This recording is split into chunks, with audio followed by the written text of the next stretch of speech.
प्रतियोगी संस्कृतम के episode number 38 में मैं सर्वभूषण आपका स्वागत करता हूं। आज हम लोग पढ़ेंगे आचार्य भरत प्रतिपादित रस सूत्र के व्याख्याकार। आचार्य भरत का 37वें में हम लोगों ने 37 एपिसोड में पढ़ा था विभावानुभाव व्यभिचारी संयोगात् दृश्य निष्पत्ति। यह बात भरत ने नाट्यशास्त्र के 6वें अध्याय में कही थी। अब उसके 4 व्याख्याकार मुख्य रूप से हैं भट्टलोल्लट, भट्टनायक, शंकुक और अभिनवगुप्त। तो इस वाली वीडियो में संक्षेप में चर्चा करेंगे हम लोग आचार्य भरत का प्रतिपादित जो रससूत्र है विभावानुभाव व्यभिचारी संयोगात् दृश्य निष्पत्ति है। इसी सूत्र के व्याख्याकार 4 बड़े प्रसिद्ध व्याख्याकार हुए। उन्हीं व्याख्याकारों की आज बात हम इस वीडियो में आपसे करेंगे, जो सवाल आपसे प्रतियोगी परीक्षाओं में ज्यादातर पूछा जाता है। आचार्य भरत प्रतिपादित रससूत्र के व्याख्याकार हैं भट्टलोल्लट। अब फिर कौन है? शंकुक। कौन है? हाँ, तो भट्टलोल्लट के बाद दूसरा नाम है शंकुक, और फिर तीसरा नाम है भट्टनायक, और चौथा नाम है अभिनवगुप्त। तो हाँ, बहुत पूछा जाता है, बहुत देखन में छोटन लगे घाव करे गंभीर। तो आइए सबसे पहले हम लोग भट्टलोल्लट का सुनते हैं। भट्टलोल्लट 9वीं शताब्दी के हैं। उत्पत्तिवाद इनका मत है। रस के संदर्भ में इनका मत कहलाता है उत्पत्तिवाद, और ये दर्शन में मीमांसा दर्शन को मानने वाले यानी मीमांसक हैं। तो अपनी जो उन्होंने रस की व्याख्या की वो मीमांसा की दृष्टि से की। मीमांसक हैं तो मीमांसक दृष्टि से उन्होंने रस सूत्र का व्याख्यान किया। विभावानुभाव व्यभिचारी संयोगात् दृश्य निष्पत्ति में निष्पत्ति का शब्द वो उत्पत्ति करते हैं, इसीलिए ये उत्पत्तिवाद कहा गया। वास्तव में संयोगात् और निष्पत्ति शब्द को लेकर के लोगों ने व्याख्यान किया है। विभावानुभाव व्यभिचारी, तो विभाव भी सब लोग एक ही मानते हैं, विभाव में कोई विवाद नहीं, अनुभाव में भी कोई विवाद नहीं, विभावानुभाव व्यभिचारी भाव में भी कोई विवाद नहीं। बस संयोगात् रस निष्पत्ति में संयोगात् और निष्पत्ति शब्द के अर्थ में सब लोग भेद करते हैं। तो यहाँ जो निष्पत्ति शब्द उनके सूत्र में लिखा है भरत के, उस निष्पत्ति का अर्थ इन्होंने कहा निष्पत्ति अर्थात उत्पत्ति। तो रस निष्पत्ति का मतलब किया रस उत्पत्ति। अब रस उत्पत्ति कह दिया भट्टलोल्लट ने, इसीलिए इनके मत को हम उत्पत्तिवाद कहते हैं। निष्पत्ति का अर्थ क्या? निष्पत्ति अर्थात उत्पत्ति, तो उत्पत्तिवाद हो गया। वाद माने सिद्धांत, जो निष्पत्ति का अर्थ उत्पत्ति करते हैं। ऐसे भट्टलोल्लट 9वीं शताब्दी के हैं। उत्पाद्य उत्पादक भाव, उत्पाद्य एक उत्पन्न होने वाला, एक उत्पन्न करने वाला, तो उत्पाद्य उत्पादक भाव मानते हैं। इनका सिद्धांत उत्पत्तिवाद है, दर्शन इनका मीमांसा है, समय इनका 9वीं शताब्दी है। आचार्य भट्टलोल्लट 9वीं शताब्दी के। आगे शंकुक आए, ये नैयायिक हैं, इनका दर्शन न्याय है, ये नैयायिक हैं। तो इन्होंने मीमांसा की दृष्टि से भट्टलोल्लट ने व्याख्या की और न्याय की दृष्टि से शंकुक व्याख्या करते हैं। हाँ, उसी सूत्र की, सूत्र वही है विभावानुभाव व्यभिचारी संयोगात् दृश्य निष्पत्ति। ये भी 9वीं शताब्दी के हैं, थोड़ा सा उनके बाद आए, और उन्होंने कहा उत्पत्ति नहीं अनुमिति, निष्पत्ति अर्थात अनुमिति। हाँ, अनुमान ऐसा किया जाता है। अनुमिति, निष्पत्ति का अर्थ इन्होंने किया था उत्पत्ति और इन्होंने किया अनुमिति, इसीलिए इनका वाद अनुमितिवाद कहा जाता है। ये नैयायिक हैं। और ध्यान रखिए, नैयायिक जो है वो प्रत्यक्ष अनुमान उपमान और शब्द प्रमाण से सारी चीज करता। तो ये रस को भी अनुमान प्रमाण से सिद्ध करते हैं, अनुमिति कहते हैं रस की। हाँ, देखिए, रस प्रत्यक्ष तो दिखता नहीं कि हास्य रस पैदा हो गया, तो प्रत्यक्ष प्रमाण का विषय था नहीं। हम हास्य रस में हैं, हम करुणा में हैं, ऐसा हम अनुमान करते हैं, ऐसा मुझे अनुमति होती है। इसलिए शंकुक कहते हैं कि भैया रस की उत्पत्ति नहीं, रस की अनुमिति होती है। इसीलिए इनका वाद अनुमितिवाद कहलाया। ये नैयायिक होने से अनुमान पर ज़्यादा बात कर रहे हैं। तो अनुमाप्य अनुमापक भाव बताया। अब किसी का अनुमान करना और जिस चीज का अनुमान करना, एक चीज का अनुमान करेंगे, एक अनुमान करने वाला होगा। इसलिए अनुमाप्य अनुमापक भाव से, अनुमितिवाद के सिद्धांत से, अपने न्याय की शैली में नैयायिक दृष्टि से 9वीं शताब्दी के ही दोनों लोग हैं। ये थोड़ा पहले के हैं, ये थोड़ा उसके बाद के हैं। तो उत्पत्तिवाद पर इनको आपत्ति हुई और भट्टलोल्लट के उत्पत्ति का खंडन करके इन्होंने कहा उत्पत्ति नहीं अनुमिति। और नई न्याय की दृष्टि से शंकुक ने, ध्यान रखिएगा, शंकुक क्या लिखना है? शंकुक ने 9वीं शताब्दी में एक नैयायिक होने के नाते अनुमितिवाद इनका सिद्धांत है। पूछ लेगा शंकुक का सिद्धांत, रस के संदर्भ में शंकुक का सिद्धांत अनुमितिवाद। शंकुक किस दर्शन के अनुयायी हैं? नैयायिक है, न्याय दर्शन के। अनुमाप्य अनुमापक भाव कौन मानता है? शंकुक मानते हैं। शंकुक का समय क्या है? नवम शताब्दी है। ठीक है। चित्रतुर्गन न्याय, चित्रतुर्गन न्याय से सिद्ध करते हैं रस को ना। तो ये चित्रतुर्गन न्याय से संदर्भित आचार्य कौन है? शंकुक। ऐसा आपको ध्यान में रखना है। ये दोनों आपने कर लिया। अब आगे आइए, ये व्याख्याकार हैं, रस के व्याख्याकार। रस के व्याख्याकार, उनका ये समय है, ये उनका मत है और ये उनका दर्शन है। आगे आइए, भट्ट नायक। नवम शताब्दी के दो आचार्य हुए, भट्टलोलट भी, भट्ट और शंकुक भी। भट्टलोलट ने पहले रस सूत्र का व्याख्यान किया। रस सूत्र है विभावानुभाव व्यभिचारी संयोगाद रस निष्पत्ति। इसी नाट्यशास्त्र में लिखे गए भरत के इस सूत्र पर व्याख्यान किया। तो निष्पत्ति का अर्थ भट्टलोलट ने उत्पत्ति किया और निष्पत्ति का अर्थ शंकुक ने अनुमिति किया। दोनों का लगभग समय एक ही है। थोड़ा सा भट्टलोलट ने पहले अपना व्याख्यान दिया, उसके बाद उत्पत्ति पर आपत्ति हुई, उत्पत्ति पर शंकुक को आपत्ति हुई तो उन्होंने उत्पत्ति का अर्थ अनुमिति किया। अब अनुमिति पर भी आपत्ति भट्टनायक को हो गई 100-200 साल बाद। नवम शताब्दी के बाद, दसम शताब्दी के बाद 11वीं शताब्दी में ये आए और उन्होंने कहा कि नहीं, ना तो उत्पत्ति सही है और ना ही अनुमिति। रस के संदर्भ में ना उत्पत्ति रस की होती है, ना रस का अनुमान होता है। रस की तो भुक्ति होती है। हाँ, तो उन्होंने भोज्य भोजक भाव व्यापार से भुक्तिवाद से सिद्ध किया। ये सांख्याचार्य थे। ये क्या थे? सांख्य दर्शन को मानने वाले थे। तो सांख्य की दृष्टि से भट्टनायक ने रस का जो व्याख्यान किया वो कहा कि विभावा अनुभाव व्यभिचारी संयोगाद रस भुक्ति, रस निष्पत्ति नहीं, रस भुक्ति। और बोले कि यहाँ ना तो उत्पाद्य उत्पादक भाव है, ना अनुमाप्य अनुमापक भाव है, बल्कि भोज्य भोजक भाव है। एक आदमी उसका भोक्ता है और एक चीज भोगी जा रही है, अर्थात एक रस को अनुभव करने वाला है और एक जो रस है उसका अनुभव किया जा रहा है। तो एक चीज है जिसका आप अनुभव कर रहे हो, जिसको भोग रहे हो, और एक भोग करने वाला है। तो भोज्य भोजक व्यापार बताया रस में। रस और रस के अनुमान करने वाले में, रस का रस लेने वाले में, और रस में भोज्य भोजक संबंध बताया ना। तो भुक्तिवाद इनका है।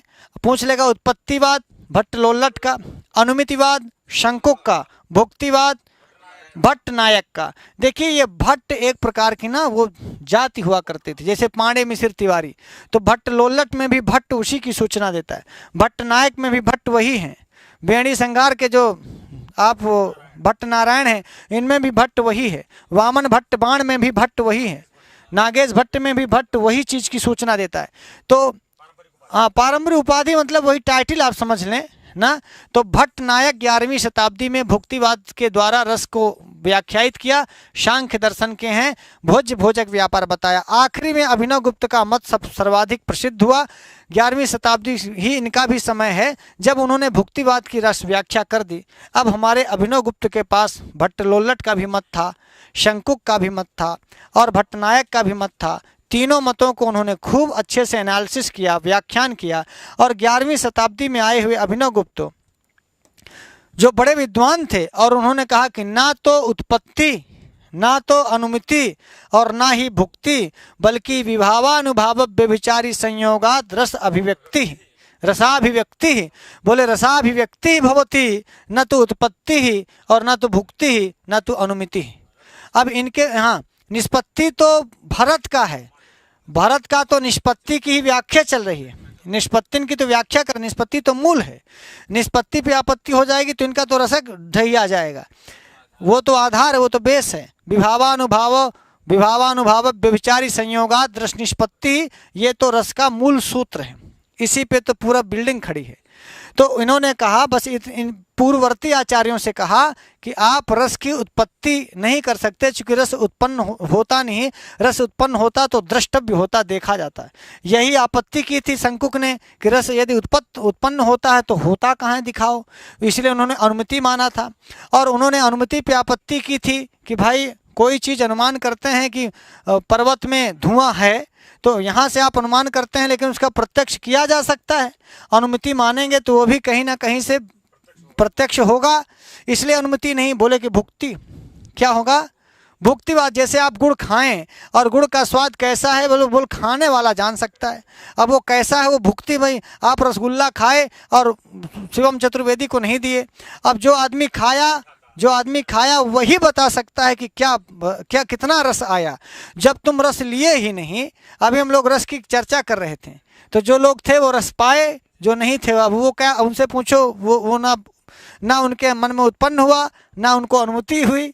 तो जो यहाँ बैठे थे हम लोग सब भुक्ति किए, खूब मौज लिए। तो भुक्तिवाद यही है। भुक्तिवाद कहता है कि भाई जो भोग किया वो बता सकता है कि हास्य रस में है, कि करुण रस में है, कि अद्भुत रस में है, कि भयानक रस में है। इसको भी उन्होंने कहा कि नहीं, ये तो केवल अभिव्यक्त होता है। ये क्या होता है? और रस अभिव्यक्त होने की चीज़ है। इसको शैव दर्शन के मानने वाले हैं, वेदांत को भी मानते हैं, क्योंकि वेदांत की फिर बहुत सारी शाखाएं हैं ना। कोई द्वैताद्वैत हुआ, कोई द्वैतवादी हुआ, कोई अद्वैतवादी हुआ, कोई शव, फिर जो षट दर्शन हमारे यहाँ, इसीलिए आस्तिक दर्शन में 6 गिने गए। बाकी उन षट दर्शन की कई सारी शाखाएं निकली। जैसे आप न्याय में ही नव्य न्यायिक और प्राचीन न्यायिक हुए, तो फिर ये षट दर्शनों की शाखाएं प्रशाखाएं हैं। वास्तव में 6 ही दर्शन मुख्य हैं। फिर उसमें द्वैतवाद हुआ, कि अद्वैतवाद हुआ, कि द्वैताद्वैत हुआ, कि शुद्धाद्वैत हुआ, वो सब वेदांत की ही बहुत सारी शाखाएं। शैव भी उसी शाखा का एक भाग समझिए। अब अभिव्यक्तिवाद है। इन्होंने कहा कि नहीं, व्यंग्य व्यंजक भाव से रस की अभिव्यक्ति होती है। व्यंग्य व्यंजक भाव से क्या होती है? रस की, हाँ, ना तो रस की उत्पत्ति होती है, ना अनुमति होती है, ना भुक्ति होती है, बल्कि अभिव्यक्ति होती है। और ना तो उत्पाद्य उत्पादक भाव से, ना अनुमाप्य अनुमापक भाव से, ना भोज्य भोजक भाव से, बल्कि व्यंग्य व्यंजक भाव से। किस भाव से? व्यंग्य व्यंजक भाव। और यही मत सर्वाधिक समीचीन हुआ।